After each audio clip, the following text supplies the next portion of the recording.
سورہ نساء کی جو آیت ہے کہ وَإِنْ خِفْتُمْ أَلَّا تُقْسِطُوا فِي الْيَتَامَىٰ فَانكِحُوا مَا طَابَ لَكُم مِّنَ النِّسَاءِ مَثْنَىٰ وَثُلَاثَ وَرُبَاعَ وَإِنْ خِفْتُمْ أَلَّا تَعْدِلُوا فَوَاحِدَةً أَوْ مَا مَلَكَتْ أَيْمَانُكُمْ ذَلِكَ أَدْنَىٰ أَلَّا تَعُولُوا.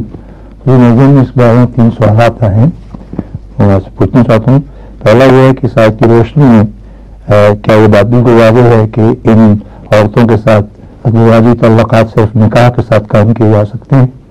کن عورتوں کے ساتھ؟ یہ جو ما ملکت ایمانکم، وہ پڑھنا بولیے آپ. فَإِنْ خِفْتُمْ أَلَّا تُقْسِطُوا فِي الْيَتَامَىٰ ٹھیک ہے.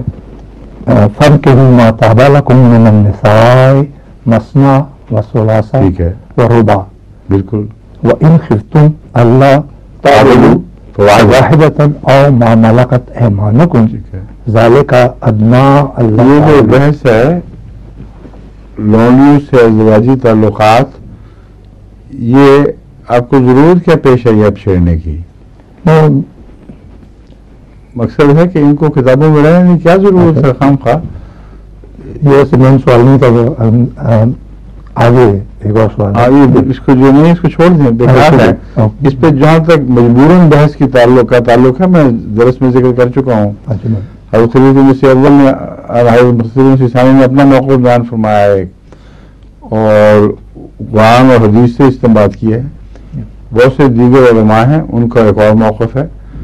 اور ضروری نہیں کہ ایسے باریک معاملات میں سب موقف یکساں ہوں، مگر اب تو یہ محض ایک علمی بحث ہے.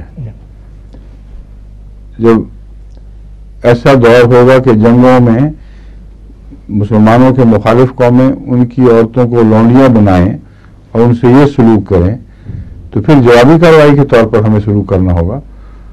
ورنہ اگر ہم نے اس کے بغیر ان کی عورتوں سے یہ سلوک کیا تو یہ دعوت دیں گے کہ اچھا اب تو مسلمان قیدیوں سے بھی یہی سلوک کرو. اس لیے یہ مشروط چیزیں ہوا کرتی ہیں، ان کے اندر ایک اندرونی لاجک ہے. سمجھیے.